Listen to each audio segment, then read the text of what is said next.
Hello दोस्तों, SK success zone में आप सभी का स्वागत है। आज हम आर्थिक विचारों में से एडम स्मिथ के आर्थिक विचारों के बारे में बात करेंगे। तो देखते हैं क्वेश्चन क्या है कि आर्थिक विकास के लिए एडम स्मिथ द्वारा दिए गए सिद्धांतों की विवेचना कीजिए। तो देखते हैं दोस्तों किस प्रकार वो अपने सिद्धांत दिए हैं। तो अर्थशास्त्र के जनक और प्रतिष्ठित संप्रदाय के प्रवर्तक एडम स्मिथ ने की 1776 में प्रकाशित प्रसिद्ध पुस्तक an inquiry into the nature and causes of wealth of nation मुख्य रूप से आर्थिक विकास की समस्याओं से संबंधित थी। उनके अनुसार राष्ट्रीय आय और प्रति व्यक्ति आय की वृद्धि ही आर्थिक विकास का मानदंड है। उनके अनुसार क्या था कि जो राष्ट्रीय आय होती है और प्रति व्यक्ति आय में जो वृद्धि होती है वही आर्थिक विकास का मानदंड होता है। एडम स्मिथ द्वारा दिए गए आर्थिक विकास के सिद्धांत के तत्व या विशेषता निम्नलिखित प्रकार है। और एडम स्मिथ द्वारा दिए गए जो भी विशेषताएं हैं आर्थिक विकास के लिए वो निम्नलिखित पूर्वक है। तो पहला है दोस्तों प्राकृतिक नियम। पहला क्या है दोस्तों? प्राकृतिक नियम। दूसरा क्या है? आर्थिक विकास। सॉरी दोस्तों, दूसरा है श्रम का विभाजन। और तीसरा है दोस्तों आर्थिक विकास हेतु पूंजी संचय। चौथा है दोस्तों मानव संसाधन और आर्थिक विकास। पांचवा है दोस्तों संतुलन विकास। और छठा है दोस्तों प्राकृतिक पांचवा। देखते हैं बारी बारी से किस प्रकार वे अपने नियम दिए हैं। तो एडम स्मिथ ने प्राकृतिक नियम को महत्व दिया है अपने सिद्धांत में। आर्थिक मामला है ना, आर्थिक मामला में एडम स्मिथ प्राकृतिक नियम पर विश्वास करते थे। एडम स्मिथ जो थे आर्थिक मामले में क्या करते थे? प्राकृतिक नियम पर विश्वास करते थे। उनके अनुसार प्रत्येक व्यक्ति अपने हित का सर्वोत्तम निर्णायक होता है। और उनके अनुसार जो प्रत्येक व्यक्ति होता है अपने हित का क्या होता है? सर्वोत्तम निर्णायक होता है। और उसे अपने हित को पालन करने के लिए स्वतंत्र छोड़ देना चाहिए। और उसे अपने हित को पालन करने के लिए क्या करना चाहिए? स्वतंत्र छोड़ देना चाहिए। अति अतः सभी व्यक्तियों को स्वतंत्र छोड़ दिया गया तो वह अपने धन को अधिकतम बनाने का प्रयास करेंगे। और अपने धन को क्या करेंगे? अधिकतम बनाने का प्रयास करने के साथ वह कुल धन को भी क्या करेंगे? अधिकतम बना पाएंगे। स्मिथ उद्योग व वाणिज्य में सरकार का हस्तक्षेप में विरुद्ध थे। और उनके अनुसार जो उद्योग है और वाणिज्य है उसमें सरकार द्वारा किसी प्रकार का हस्तक्षेप नहीं होना चाहिए, वही इस अवधारणा पर बात करते थे। दूसरा था दोस्तों श्रम विभाजन। क्या है दोस्तों दूसरा? श्रम विभाजन। तो किसी देश का विकास उत्पादन की मात्रा पर निर्भर करता है। जो किसी भी देश का जो विकास होता है वहाँ उस देश के उत्पादन की मात्रा पर निर्भर करता है। और उत्पादन की जो मात्रा होती है श्रम की विभाजन के स्वरूप पर निर्भर करता है। और जो उत्पादन की जो मात्रा होती है दोस्तों श्रम के विभाजन एवं उसके स्वरूपों पर क्या होती है? निर्भर करती है। श्रम विभाजन से श्रम की उत्पादन शक्तियों में अधिकतम सुधार होता है। और श्रम विभाजन से क्या होता है? उत्पादन शक्तियों में अधिकतम सुधार होता है। उत्पादकता में निरंतर वृद्धि के लिए वे तीन बातों को अधिकतम महत्व देते हैं। और उत्पादन में निरंतर वृद्धि के लिए वे तीन बातों पर अधिक महत्व देते हैं। पहला है दोस्तों श्रम के कार्य कुशलता में उत्तरोत्तर वृद्धि। जो श्रम का कार्य कुशलता है ना, कार्य कुशलता है उसमें उत्तरोत्तर वृद्धि होनी चाहिए दोस्तों, लगातार वृद्धि होनी चाहिए। दूसरा है उत्पादन कार्य में समय की कमी होनी चाहिए। और दूसरा है दोस्तों जो उत्पादन के कार्य होती है ना, वो समय में की कमी होनी चाहिए, कम समय में अधिक उत्पादन होना चाहिए। और तीसरा है दोस्तों श्रम के बचतकारी यंत्रों का आविष्कार। और श्रम द्वारा क्या है? बचतकारी जो यंत्र हैं उनके आविष्कार करना।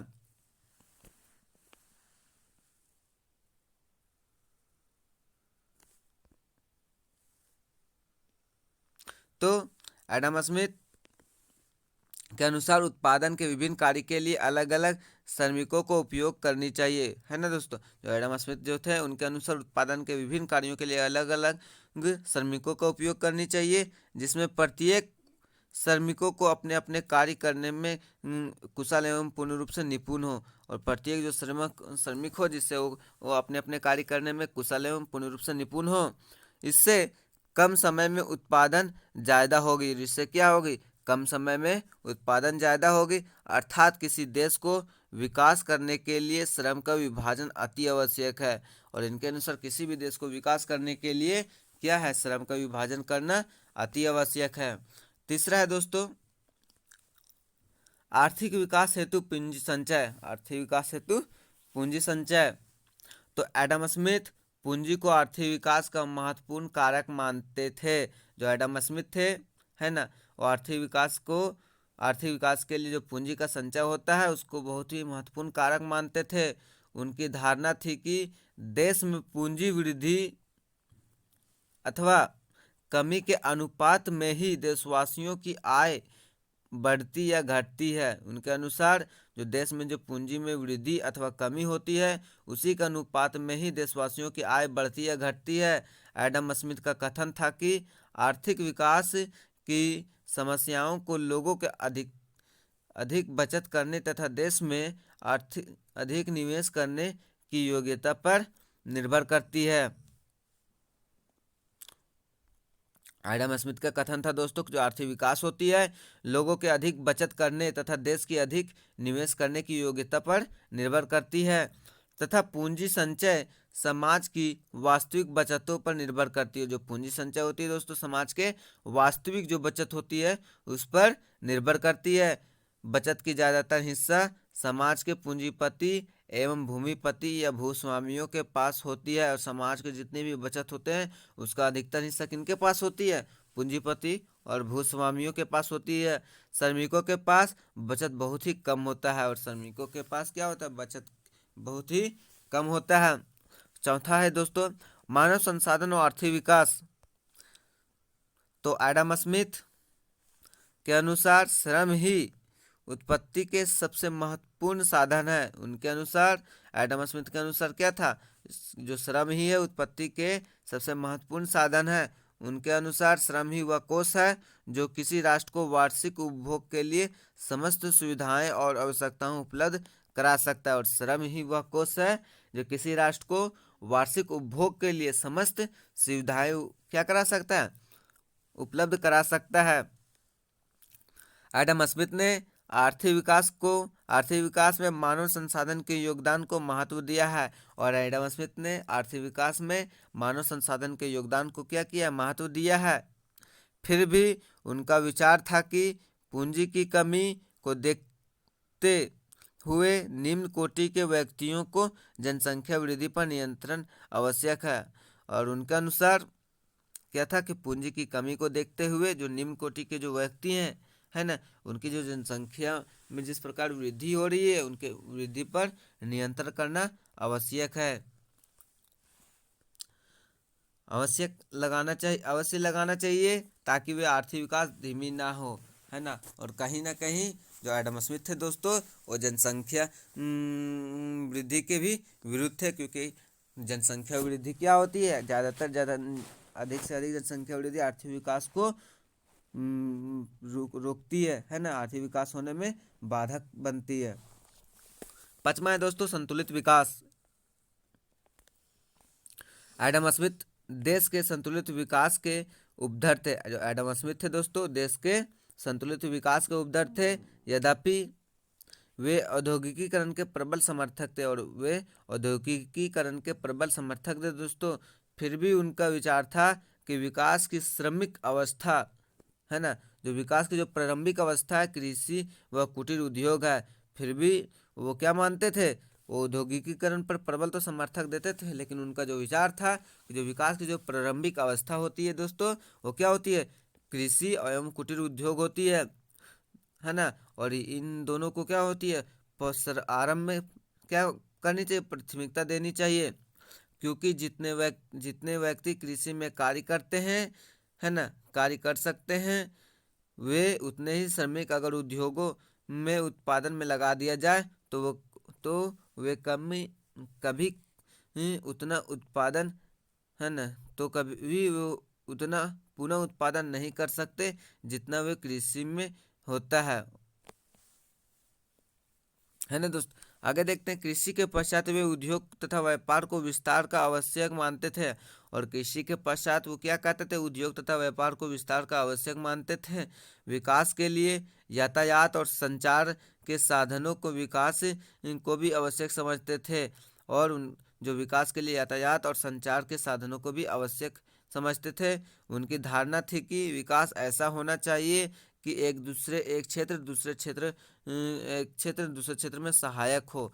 और उनके अनुसार जो आर्थिक विकास जो होनी चाहिए वो क्या होनी चाहिए, ऐसा होना चाहिए कि एक जो क्षेत्र है दूसरे क्षेत्र को क्या करे, सहायक दे। जैसे दोस्तों कृषि है, कृषि क्या कर सकता है, कृषि विनिर्माण में सहायता देता है ना दोस्तों। जो सेवा क्षेत्र होता है ना, ट्रांसपोर्टिंग यातायात में क्या करता है, विनिर्माण को सहायता करता है। तो इस प्रकार एक दूसरे को सहायता करने वाले क्या होना चाहिए, विकास होना चाहिए, है ना। अब देख लेते हैं दोस्तों एडम स्मिथ के जो गुण थे, है ना, एडम स्मिथ के आर्थिक सिद्धांतों के जो गुण है किस प्रकार है। तो गुणों को देख लेते हैं दोस्तों। तो पहला गुण उन्होंने बताया है कि पूंजी ही विकास का आधार है। उनके अनुसार क्या दोस्तों, जो पूंजी ही है जो आर्थिक विकास का आधार है। दूसरा है दोस्तों संतुलित विकास होनी चाहिए, उनके अनुसार संतुलित विकास होनी चाहिए। तीसरा है दोस्तों नीचे से विकास होनी चाहिए, है ना। और चौथा दोस्तों मितव्ययता की नीति होनी चाहिए। और पांचवा दोस्तों आर्थिक विकास के तत्व होनी चाहिए। और पांचवा दोस्तों सीमित बाजार एवं विकास, है ना, सीमित बाजार एवं विकास होनी चाहिए। देखते दोस्तों आगे, पूंजी ही विकास का आधार है। तो पूंजी ही विकास का आधार है। स्मिथ ने नए अपने सिद्धांतों में पूंजी को आर्थिक विकास का आधार माना है ना दोस्तों। जो पूंजी ही विकास का आधार होता है, स्मिथ ने अपने नए सिद्धांत में पूंजी को ही आर्थिक विकास का क्या माना, आधार माना है। दूसरा दोस्तों संतुलित विकास, तो इसमें श्रम विभाजन के विस्तार को महत्व दिया है। इसमें क्या किया गया, संतुलित विकास में श्रम विभाजन को महत्व दिया गया है तथा संतुलित विकास की पद्धति को अपनाया गया तथा संतुलित विकास की पद्धति को इन्होंने अपनाया है ना। तीसरा है दोस्तों नीचे से विकास, यानी कि स्मिथ ने नीचे से विकास अर्थात कृषि विकास को आधार माना है। इन्होंने नीचे से विकास यानी कि कृषि को विकास का आधार माना है, जिससे औद्योगिकी विकास के लिए मशीनों का आयात किया जा सके और जिससे कृषि का हम विकास करेंगे, है ना। कृषि में उत्पादन में बढ़ाएंगे हम, कृषि अपने खाद्य पदार्थों को क्या करेंगे, निर्यात करेंगे। तो जिससे क्या होगा, जो उद्योगों में जो लगते मशीन है ना, उन मशीनों को दूसरे देशों से क्या कर सकते, आयात कर सकते उसी पैसों से। चौथा है दोस्तों मितव्ययता की नीति, है ना। मितव्ययता की नीति, बचतों में वृद्धि के लिए मितव्ययता की नीति को अपनाना आवश्यक है ना दोस्तों। बचत करने की प्रवृत्ति होती है दोस्तों, है ना, हर एक समाज में हर एक व्यक्ति को, कि वो अपना जो बचत हो अधिकतम से ज़्यादा करे। तो यह बचत क्या होती है, एक सूझबूझ की, है ना, एक सूझबूझ की उदाहरण है दोस्तों, मितव्ययता की उदाहरण है दोस्तों। इसलिए जो बचत होती है मितव्ययता की नीति को अपनाती है ना। पांचवा दोस्तों आर्थिक विकास का तत्व, इसमें एडम स्मिथ ने आर्थिक विकास के क्षेत्रों में श्रम विभाजन, विशिष्टीकरण तथा पूंजी संचय का जो महत्व बताया है वह एक अस्थायी सत्य है। और उन्होंने क्या बताया है, जो एडम स्मिथ ने आर्थिक विकास के जो क्षेत्र में श्रम विभाजन, विशिष्टीकरण है तथा पूंजी का जो संचय उनका महत्व बताया है, यह एक अस्थायी सत्य है। और यह क्या है, एक अस्थायी सत्य है। छठा दोस्तों सीमित बाजार का विकास, तो एडम स्मिथ ने बाजार की सीमितता को विकास के मार्ग में बाधक माना है। उन अनुसार जो सीमित जो बाजार होती है आर्थिक विकास में क्या होती है, बाधा पहुंचाती है। तो उनके अनुसार विकास बाजार होती है, बाजार का विस्तार होना चाहिए, है ना दोस्तों। एडम, अब देख लेते हैं दोस्तों एडम स्मिथ के जो विकास का जो सिद्धांत है उनके कुछ अर्थशास्त्रियों ने आलोचनाएं भी की है। तो किस प्रकार उनकी सिद्धांतों की आलोचना की गई। तो पहला है दोस्तों राज्य के न्यूनतम महत्व। एडम स्मिथ क्या थे, राज्य का न्यूनतम महत्व मतलब ना के बराबर देते थे, वो पूर्ण रूप से उनके विरुद्ध थे। तो दूसरे अर्थशास्त्रियों का कहना है दोस्तों कि राज्य के हस्तक्षेप के बिना विकासी कार्य संभव नहीं है। जो विकास का कार्य है वो संभव नहीं है, जबकि स्मिथ ने राज्य को न्यूनतम महत्व दिया था। है ना दोस्तों, ये बात कहीं ना कहीं तक बहुत हद तक सच भी है कि जो बिना राज्य का हस्तक्षेप के बिना आर्थिक विकास क्या करना अभी के समय में क्या असंभव है। आज यह प्रायः स्पष्ट हो गया है कि राज्य के हस्तक्षेप के बिना विकास कार्य कठिन ही नहीं बल्कि असंभव प्रतीत होता है। इस प्रकार स्मिथ द्वारा दी गई सार्वजनिक क्षेत्र की उपेक्षा विकास की पोषक को नहीं की जा सकती, और इस प्रकार जो सार्वजनिक क्षेत्र की उपेक्षा विकास की पोषक नहीं की जा सकती। है ना दोस्तों, जो दूसरे अर्थशास्त्री थे उनका कहना था कि एडम स्मिथ जो विचार दिए हैं वो सरासर गलत है, क्योंकि बिना राज्य का हस्तक्षेप के बिना किसी भी देश को आर्थिक विकास करना क्या है असंभव है, और वो भी वर्तमान समय में। दूसरा दोस्तों, गतिहीन अर्थव्यवस्था में भयभीत। जो एडम स्मिथ थे दोस्तों, साधनों के पूर्ण उपयोग पर उत्पत्ति ह्रास नियम के कारण गतिहीन अर्थव्यवस्था से विकास अवरुद्ध हो जाएगा। गतिहीन अर्थव्यवस्था का क्या करते थे, गतिहीन अर्थव्यवस्था से एडम स्मिथ भयभीत थे दोस्तों। तो स्मिथ को भय था कि साधनों के पूर्ण उपयोग से, अगर साधनों का पूर्ण उपयोग होने पर उत्पत्ति ह्रास नियम के कारण क्या होगा, गतिहीन अर्थव्यवस्था से विकास का जो मार्ग है क्या होगा, अवरुद्ध हो जाएगा। स्मिथ की गतिहीन अर्थव्यवस्था की धारणा अवास्तविक थी। उनके अनुसार जो उसकी अवधारणा थी, है ना, गतिहीन अर्थव्यवस्था की उनकी अवधारणा क्या थी, गलत थी, है ना, अवास्तविक थी। उनका विचार है कि पूंजीवादी अर्थव्यवस्था के अंतिम जो व्यवस्था होती है गतिहीन स्थिति की होती है, जो वास्तविकता से परे है। और एडम स्मिथ के अनुसार जो पूंजीवादी अर्थव्यवस्था की जो अंतिम व्यवस्था होती है क्या होती है, गतिहीन अर्थव्यवस्था, और जो यह क्या है वास्तविकता से बहुत ही परे है। तीसरा दोस्तों, गलत अवधारणा। स्मिथ के विचार था कि विकास में सब वर्गों को क्या होता है, लाभ होता है, जो बाद में मार्केट द्वारा, है ना, जो बाद में कार्ल मार्क्स द्वारा गलत सिद्ध कर दिया गया। एडम स्मिथ मानते थे दोस्तों कि जो विकास में सब वर्गों को क्या होता है, सब वर्गों को बराबर क्या होती है, लाभ मिलता है ना। लेकिन जो कार्ल मार्क्स थे उनके सिद्धांत को, है ना, इस विचार को गलत बताते हैं। और मार्क्स का विचार था कि जब तक विकास में राज्य का हस्तक्षेप नहीं होता तब तक सभी लोगों को क्या होगा, एक समान लाभ नहीं प्राप्त होगा, है ना। चौथा दोस्तों, त्रुटिपूर्ण आशावादी विचार। तो स्मिथ ने व्यापार चक्र के संबंध में इस बात की कोई वर्णन नहीं किया कि व्यापार चक्र कैसा कार्य करता है ना। त्रुटिपूर्ण आशावादी विचार में क्या है बताते हैं, जो स्मिथ थे उन्होंने व्यापार चक्र के संबंध में इस बात का कोई वर्णन ही नहीं किया कि जो व्यापार चक्र किस प्रकार क्या करता है, कार्य करता है। इस प्रकार यह एक त्रुटिपूर्ण विचार व्यवस्था थी, और इस प्रकार जो थी वो यह विचार थी वो त्रुटिपूर्ण विचार थी, यानी कि जो व्यापार जो चक्र है दोस्तों, उस व्यापार चक्र के सिद्धांत को उन्होंने महत्व ही नहीं दिया एडम स्मिथ ने। पांचवें दोस्तों, साहसी की अवहेलना।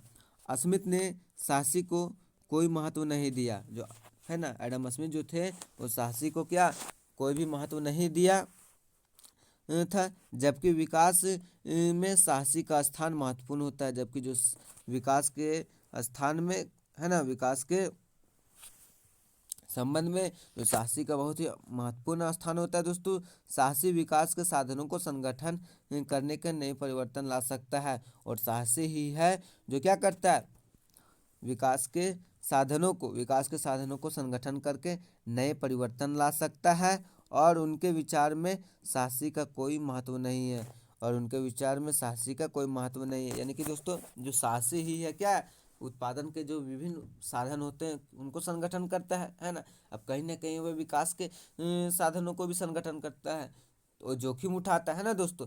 तो इस जो थे एडम स्मिथ थे, साहसी को किसी प्रकार का महत्व नहीं दिए, लेकिन जो और अर्थशास्त्री थे, उनका विचार था कि आर्थिक विकास में जो है वो क्या है, साहसिक का जो महत्वपूर्ण स्थान होता है। तो दोस्तों एडम स्मिथ का जो आर्थिक सिद्धांत का जो था विचार था वो खत्म हुआ दोस्तों। इसी प्रकार के वीडियो देखने के लिए दोस्तों चैनल को सब्सक्राइब करें और वीडियो को ज़रूर से ज़रूर लाइक करके जाइएगा दोस्तों, क्योंकि बहुत ही मेहनत से वीडियो बनाते दोस्तों।